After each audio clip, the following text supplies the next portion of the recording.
Today we're going to be talking about ADHD. All right, it's kind of a controversial subject for a lot of people. ADHD means attention deficit hyperactivity disorder, and there are a lot of children, mostly males, but males and females and adults who have been diagnosed with this. And I have my own opinions, and a lot of other people have their own opinions about ADHD. But basically, it's characterized by a lot of inattentiveness, impulses, behavioral aspects. Can't sit still. Always talking in class or up and about. And I think I would be one of those. I can't sit still, right? I always have to be doing something, moving around. My parents were, like, can't you just sit still for a change? I was like, no, I gotta get up. I gotta go do things, And even to this day, it's like even sitting here, the audience on Facebook Live will see me rocking and moving a little bit because I just have to keep moving. So this basically started many years ago, and it started out as, we just had a lot of energy in school, growing up. Oh, that person has a lot of energy, but that's part of being a kid. We all inquisitive and we are curious, and it was tough to stay attentive in school and sit there for as many hours as when you're a kid, and trying, because you're looking at, especially now when the weather's starting to turn and you want to go do things and go out and be a kid. So what happened was the pharmaceutical companies or the AMA or the government or all three came up with this idea, and they came up with this specific diagnosis of attention deficit disorder, and then they kind of upgraded that a little bit. Let's make it hyperactivity, because everybody's hyperactive. All these kids are hyperactive, and and again, I have some information here that I like to read and give you some facts instead of just always my opinion on what's going on. So there's an American Academy of Pediatrics. It's a committee, quality improvement. All right, now there's a subcommittee, right, and they reported both behavioral and pharmaceutical modifications are needed, to help treat this. So whereas it just first started out with, some modifications in behavior, psychotherapy, whatever, they wanted to call that, to try to help these kids, calm it down a little bit. Then there was an opportunity, again, to make some money here. And so the pharmaceutical reps not the reps themselves, but the pharmaceutical companies got together, and it was like, well, we have this diagnosis, what can we actually do to make some money? And that's what, unfortunately, the heads of the pharmaceutical committees and the heads of the AMA committees, not the any one single person, especially the medical doctors themselves, they are actually bound by what the AMA tells them. God forbid that they go off the beaten path and try to do something different. They are definitely reprimanded. I know some medical doctors that were friends of mine who actually had gotten visits from some people in the AMA say, look, this is the way it's got to be, and this is where you need to fall. And that kind of ties their hands with a lot of different things. So they came up with these psychotropic medications. You could call it Ritalin. It started out with Ritalin. And there's always, obviously, complications with medication, right? And you start dealing with the brain and messing around with the chemicals in the brain, and that can be detrimental, as we've seen everywhere, right? It's a lot of the people, a lot of the kids, when they've been on this stuff for any length of time, changes the synapses in the brain. Chemicals don't work as well as they do, and they, kind of go off the deep end.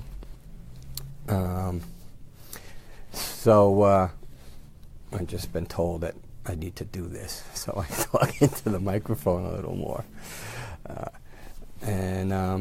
So let's talk about some studies that have been done. So there was one study. There was 157 children, and then like with ADD, they had difficulties with reading, learning, social interactivity, school performance, athletics, that kind of thing, and they received some chiropractic treatments. And for those of you who don't know me, I'm Dr. Gomez, like I had said, but I've been a chiropractic physician for 32 years. And over those 32 years, my practice has evolved into different things. But getting back to this study here, so they received the chiropractic treatment. The outcome was measured in a series of 8 standardized psychometric tests and evaluated 20 separate areas of cognitive function. Parents reported improvement in social performance after their treatments. So then we had some after the chiropractic treatments, and the parents were saying that they think we're seeing some changes here. Investigators reported improvement in all measured areas. So it wasn't just somebody's guess or opinion. They actually did some actual measurements, whatever studies or how they did it, and then it concluded the children's ability to concentrate, maintain focus, a little hot in here, even with the door open, and attention and quality impulses, in addition to better performance at home and at school. So that study showed that there was some positive impact just by getting some chiropractic treatment. So the people out there who don't know what is chiropractic treatment is the adjustment or the light manipulation of the spine, which stimulates the nervous system. Now, which is pretty cool about the chiropractic treatment in the cervical area or your neck area, how it'll stimulate the nervous system there, but it also stimulates your brain to actually increase function. And they measured this with before and after MRIs, and they've shown that before they took a picture of a brain before the actual chiropractic adjustment, and then certain areas are lit up in the brain and certain areas are not. And depending on what you're thinking and how you're using your body, that's how it works, right? Certain things will light up in your brain in different parts of it. Yeah, I think that's very good, because this is an alternative to medication. So if someone doesn't want to, or in conjunction to, right, let's say the psychotropic meds, they could come to you with their children, and you could do the adjustments together with the treatment to see improvement. I think that's good, because a lot of people want other methods outside of meds that I know that they don't want to give their kids the meds because of the side effects. Right. I think that's very good. Yeah, that is it's a great thing. And again, like Bishop had said, they're in addition to the other treatment that you're doing at the time. All right, it's not my job to take anybody off of any medication for anything. That is left up to their medical doctor and their professional who knows the child, and that goes for any part of my treatments in the office or my care in the office, which is Total Health Wellness Center, by the way, when we're in Sayville on Sunrise Highway. And, we don't actually treat anything. Like, we don't treat diabetes, hyperactivity, thyroid problems. Our main objective is to get your body strong enough and healthy enough so you don't really need any outside medications. And many, many times it helps. It definitely helps, and many times we can get the MD to agree that, we're going to lower the medication or even take them off. So actually, I'll give you a little story. This was, a long time ago, probably at least, I've been practicing for 32 years, so this has got to be 25 years ago. I was approached by a school. I had an office out in Babylon, and there was a group. They have like groups for everything, so they had the groups with children with ADD and these kind of issues. And I had written something, put it in a newspaper, and one of the moms reached out to me, and she came in with her child was a young boy, he was about 7 years old, and even in the group, he was having a hard time, even in the group dealing with that, with inattentiveness and following their quote-unquote rules and being, a good student, that kind of thing. And so I discussed some certain things with her. First of all, we talked about diet, which is really important, especially now. I mean, there's more children eating, for the lack of better term, garbage, right? A lot of sugar. Everything has so much sugar in it these days, and that definitely affects, right? Because it spikes your energy levels, your adrenals kick in, and then you have all this energy, and then you have a low.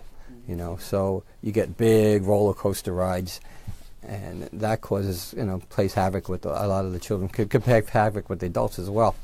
So I explained to her what we were going to do. I showed her some map outs of the spine and how it affects certain parts of the body and the brain. So she decided, well, let's give it a shot. What's worst comes to worst. Nothing comes of it, but at least let's give it a shot. So I told her, we're going to have your son come in 3 times a week for the first 2 or 3 weeks, and let's just see how he handles the adjustments, and we've got to start making change. The reason why people are like, well, that's the biggest thing with chiropractors, they always want you to come in. Well, it's like anything else. It takes time, right? It took time to get to this point. It's going to take time to get to the other point, right? And it's a rehab. You're rehabbing certain parts of the spine. It takes time to do that. So anyways, push comes to shove. After maybe about a month of treatments in the office, she came in and she was really excited because they had done evaluations on the kids in the group. And when the kids are really good and they're doing well, they get a card, they get something. I forget it. It was so long ago. I forgot exactly what it was, but they get something saying they did really well, and and after all this time being in this group, her son finally got this card, and it was the first time ever that he got this card for his behavior. So she attributed it to, obviously the chiropractic adjustments, but also the life changes that we've developed for the child with diet and eating much better and controlling the sugar levels. So that was pretty cool.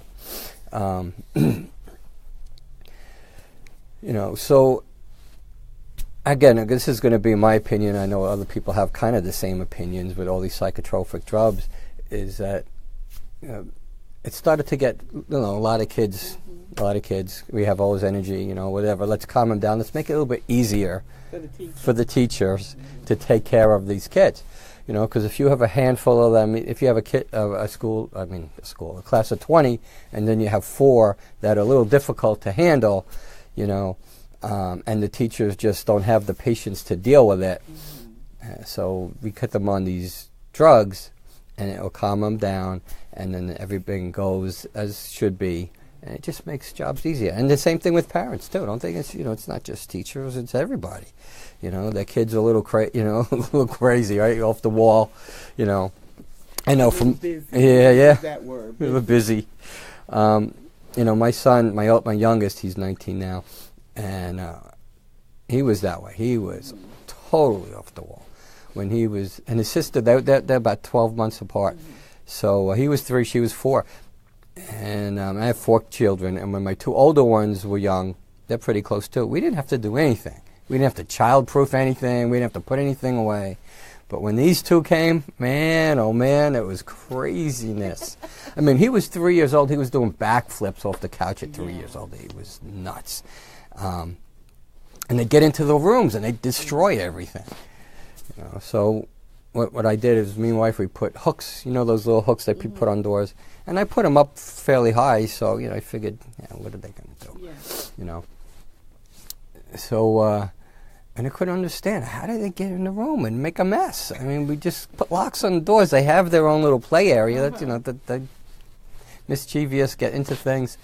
So one day I watched them. They kind of snuck up the stairs, and I kind of followed them. And then I watched as my little son decided to be Spider-Man, right, and actually climb the inside of the walls, one with his arms and legs, and then he'd reach over and flip up the hook, and bang, they're in. Now, do that a lot of times, and especially when parents have a long day, or if you have two parents that work, it's tough. So they take them to the doctor. I can't control him. He's like hyperactive, and that's the whole thing starts. So especially with boys. I mean, that's how God made us as a male to be energetic, to learn, and I mean females as well, but more so for the males. That's why I think that the boys are diagnosed more with this ADHD than girls. But I think as a former teacher, I can't remember his name, Howard something. I could see the book in my mind. We have to know how to teach your children. Everybody doesn't learn the same way. Right. So if you have someone that's very physical and all, we have to probably bring in more of that. So I think it's just finding the answers, like you said, for the parents. And it's just not one aspect, medication. It's a few things that could alter to help the children. Right. There's a lot of different things. And like you said, all the kids develop at different areas. There could be a reason at school. Maybe they get bullied or whatever it is, and then they come home and maybe they're bored. Upset. They're bored. Maybe they're just super smart, and then they get bored, and they don't know what to do. This is like they look at their work and they go, "This is crazy. This is so easy for me," And instead of trying to investigate, maybe I should put them in a different class or give them different kind of work. They try to fit everybody into this cookie cutter type of thing, and they do that with everybody. Even adults. It's like this is the way it is. Education is like a factory. Mass producing clothes. Yeah, it's crazy. Let's see what else we got. Another study looked at just male children. I'm just trying to zip through some of these. So they had already been on medications from their physicians, and they started the chiropractic care. But this time, not only was it just the adjustments, it was the change in diet and also nutritional supplementation, which those of you who've been listening to me know that I'm huge on that.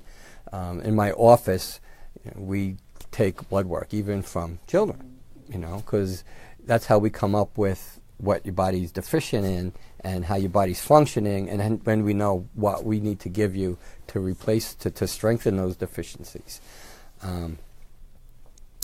So back to this nutritional supplementation and benefits were tracked by using a 15-item parent-teacher ADHD questionnaire and a Friedman test, which I don't know what that is, by the way, to compare observations repeated on the same subjects. The researchers found improvement in ADHD symptoms, hyperactivity, impulsivity, inattentiveness, as well as behavioral, social, emotional difficulties with the additional research that they wanted to do with that. So again, the natural way is always a great way to do certain things, and we keep them off these drugs. And then we these are just labels, right? The ADD, the ADHD, OCD. Right? I think I have that, by the way. OCD. Everything has to have just so, in its place and everything. And it was kind of funny. It was like when I had gone through a divorce about 10 years ago. And, I went to therapy and everything because, divorce messes you up, And he was telling me that because of the way I was brought up, and he goes, you could say, you kind of have like an OCD thing. Everything has to be in its place. He said, but the really weird thing with you, because he tested me, is that you come into his room and he has books everywhere, and he said, I'd move a few things and I watched you. He goes, and you'd be looking, like something's not right, you subconsciously I knew something was not where it was supposed to be. So you ever see that show Monk? Yes. Oh, yeah. I love Monk. My wife now, she watches it all the time, all the so repeats. crazy. It's crazy. But I look at that and I go, holy crap. I mean, that's me to blown up. That's me on steroids, It's just, but... I think everybody has a measure of whatever the big diagnosis we see in the DSM But then when you look at scale down, we have some kind of measure of it. I'm an OCD a little too. I was just talking about that too. If I put this here, I put it right back here all the time. Yeah. The same spot. That's an OCD. You know, things in my office, and then I walk through the office. Especially now, we had it redone. You know, and you know when you punch holes in for papers and you put them in the binders and everything. Every once in a while, I'll see a little white thing on the floor, and I'm like, and I try to walk by it, you know, and I just can't. I got to go back. I got to pick it up, you know. But you know, if that was me as a kid, you know, like then they wouldn't have did anything because they didn't even have any idea about this back then. I'd be on some kind of a drug, you know, so. Or some therapy. Yeah. Oh, yeah. Or therapy. Modification. Yeah. You know, personally, I think everybody should use some therapy. It doesn't really, you know, it doesn't make it a bad thing. It actually helps you cope with a lot of stuff, especially now in society. You know, it goes so fast, and you can't get a grip on certain things. You know. So, all right. So let's see.